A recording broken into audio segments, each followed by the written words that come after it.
Morning students. आज हम जो चैप्टर स्टार्ट करने जा रहे हैं वो है कॉन्टिन्यूटी। कॉन्टिन्यूटी वाला चैप्टर उन्हीं स्टूडेंट्स को समझ आएगा जिनको +1 का लिमिट्स वाला चैप्टर पूरा क्लियर है, राइट। तो लिमिट्स वाले फॉर्मूले सबसे पहले मैं आपको रिमाइंड करवाऊंगा। देखो, जैसे आपने +1 में किए थे वो वाले फार्मूले मैं यहाँ पे राइट करूंगा। पहले limit x approach to 0 sin x over x is equal to 1, limit x approach to 0 tan x over x is equal to 1. Third formula, limit x approach to 0 e power x minus 1 over x is equal to 1. Fourth, limit x approach to 0 a power x minus 1 over x is equal to log a, right. Fifth formula, limit x approach to a x power n minus a power n over x minus a is equal to n into a power n minus 1. तो ये वाले फॉर्मूले हमने +1 में जो limit वाले chapter में बहुत ज्यादा यूज किए थे। अब हमने कॉन्टिन्यूटी में भी ये वाले फॉर्मूले यूज करने हैं। देखो, जैसे मैं स्टार्ट करने जा रहा हूं कॉन्टिन्यूटी। सबसे पहले डेफिनेशन के अकॉर्डिंग कौन सा function f of x,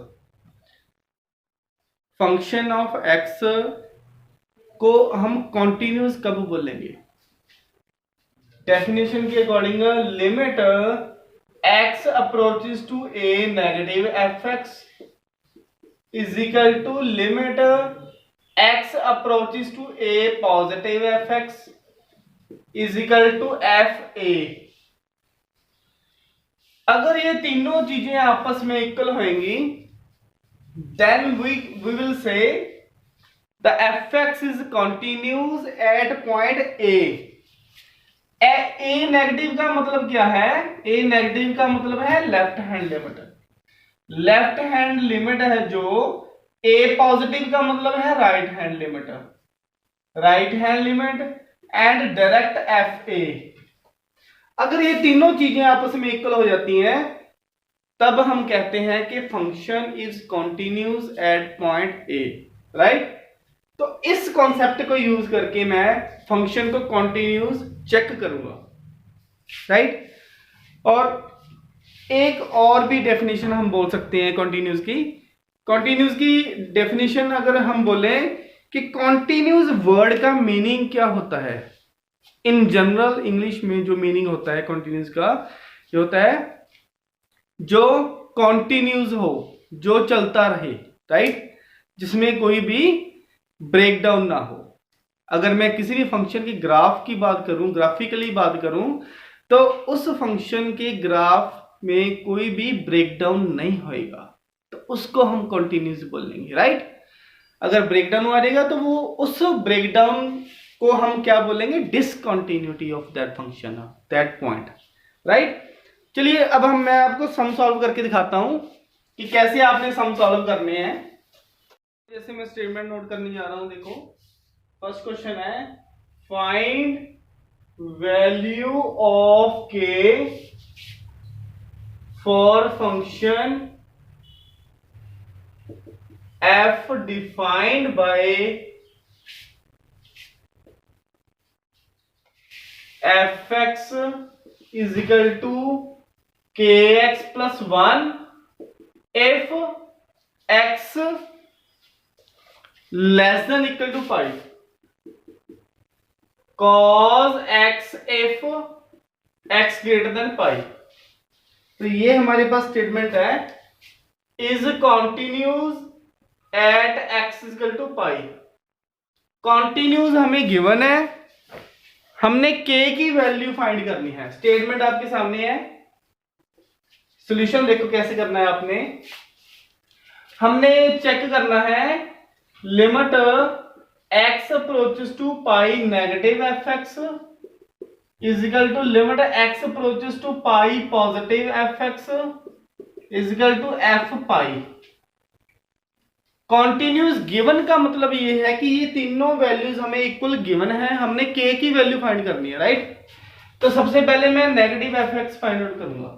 left hand limit, limit X approaches to pi negative F X. देखो पाई नेगेटिव के लिए, लेफ्ट हैंड के लिए हमें कहां से पता चलेगा कि हमने कौन सा फंक्शन यहां से उठाना है। देखो x less than pi, less than pi का मतलब क्या है, पाई नेगेटिव, लेस देन पाई का साइन है ना, तो ये वाला फंक्शन हम उठाएंगे। Limit x approaches to pi negative kx plus 1, ये आ गया हमारे पास।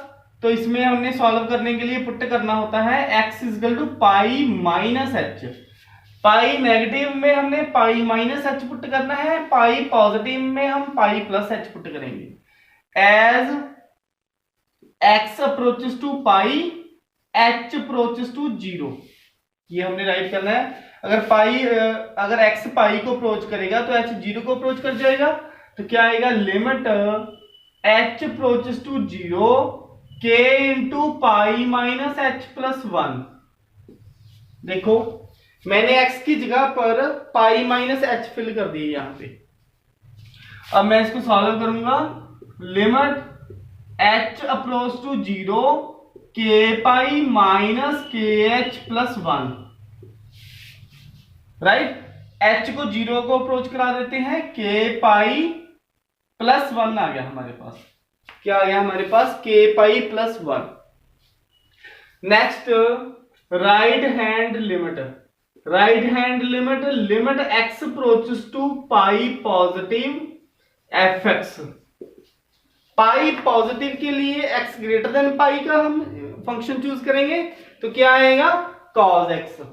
तो क्या आएगा, हम यहां पे limit x approaches to pi positive cos x। तो यहां पे हमने पुट करना है x equal to pi plus h।